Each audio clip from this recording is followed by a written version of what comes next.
Hi everyone, it's Lucy from My Crazy Craft Life, and I am here today with a design team post for Scrapping for Less.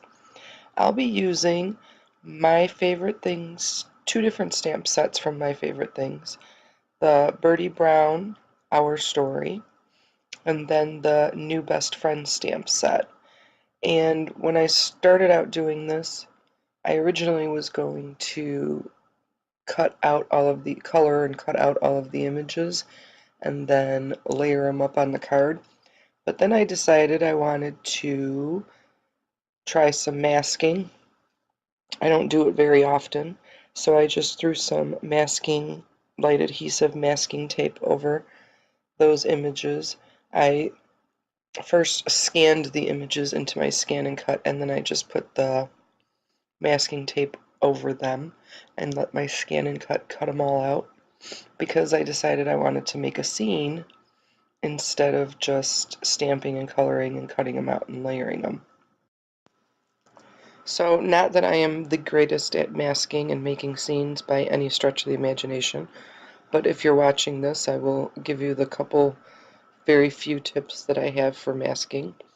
One, whatever you want to be in the front, you have to stamp first and then mask it, and then kind of layer it that way. So like the dog, I wanted him to be the top thing. Sorry, my head keeps getting in there, but I had to make sure I was in the right spot for that kitty cat to be on the table. But anyways, so the dog I wanted to be in front of the chair, so I stamped the dog first, and then I masked it.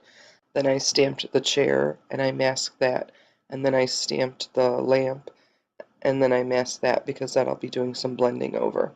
And I originally wasn't going to put the little kitty cat on the table. I was going to use a coffee mug, but then I thought the cat was cuter, so I had to end up stamping and cutting out a mask for that little kitty so that I didn't get him all messed up when I decided to do that. And since it was just that one image and it was pretty simple, I just fussy cut it. Here I was drawing in a line for the kind of to separate the wall and the floor. I definitely decided I cannot draw a straight line, so I got my ruler out to kind of make sure that was straight. Especially since it was going to be a floor and a wall, it's not like it would kind of be wonky as if it was, an outside scene, like the horizon or something like that. So I wanted to make sure that that was straight, so I just used the ruler.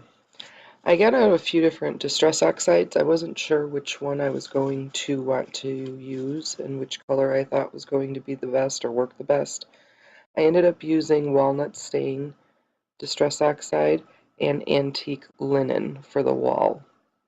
And those were the only two that I used as far as the Distress Oxides to do some blending on.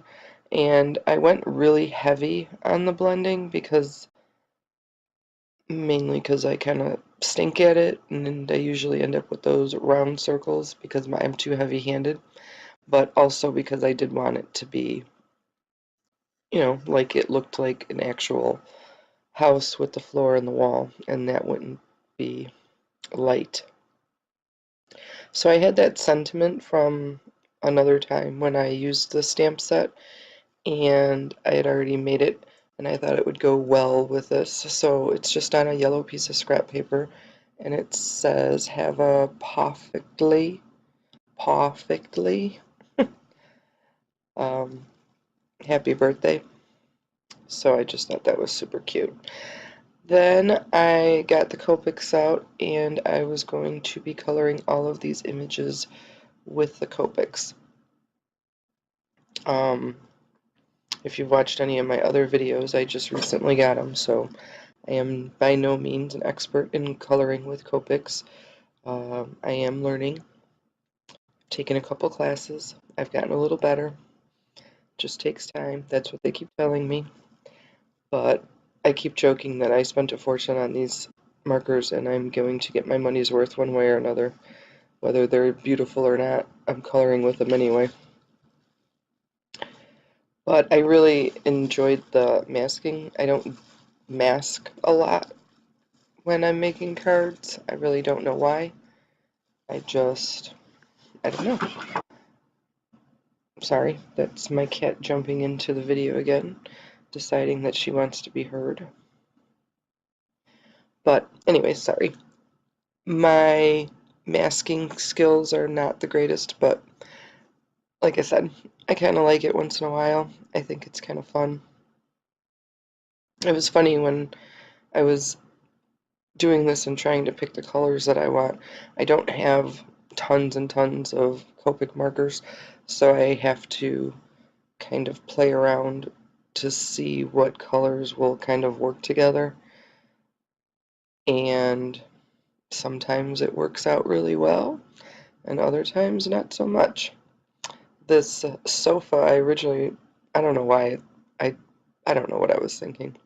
I originally was going to have it a darker green, and then after I kind of started doing this, it ended up a lighter, almost a neon-y green, but then I just kind of went with it. I thought it looked okay. I could have went over it with a darker green, but I thought that worked out pretty well. And then all of the little animals I just love because I just think they're really cute. In these couple sets, I have a couple more of the sets, or not a couple more, but I have the little boy set too.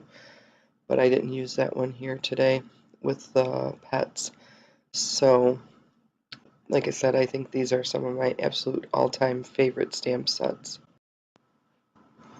It's funny with using the markers now, the Copic markers. I really like the chameleon markers. I use those a lot. I talk a lot about those in my videos, and I really do enjoy using them. But it's funny now that I took a class on it. Like I said, not that I'm an expert by any stretch of the imagination, but just even taking that class, I can see the improvement, even though I didn't think this was some of my best coloring that I've ever done in this particular card. I can definitely see the improvement from even just a few months ago, but from years back when I started card making 20 some odd years ago, it's yeah, it's definitely card making has come a long way since back then, and just amazes me all the things that they have out now. But these markers, like I said, they are pretty awesome. It's it's a hard it's a hard choice for me to decide on whether I like my chameleons better or these, but it's pretty close. You see there I don't have a lot of the pinks or fuchsia colors, so I ended up just kind of making that kind of solid colored dress on her little dress because I just didn't really have anything that blended well with it. So I took one of the darker ones and used that.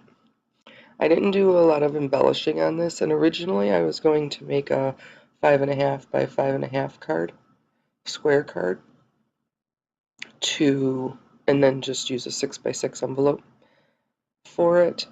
But I ended up cutting this down because one of the Copics when I was coloring the lamp kind of leaked, and it leaked right at the top of the top side of the lamp. So I decided to make it just a normal A2 size card, so 5.5 by 4.25. I actually cut this panel down to 5.25 by 4 inches, and I ended up putting it on a dark green card base a card base that I just have had laying around. I didn't like how the sentiment was laying, so then I end up using my crocodile to try to edge this, and that really wasn't working too well. And I had to cut it down and keep messing with it and playing with it. I finally got it out, or I mean, kind of got it situated, but I wasn't in love with it. But I popped it out on some fun foam, the panel, and then I popped the sentiment on some fun foam, and that is really it. So I hope everybody enjoyed it. Have a great day. Thanks for joining me.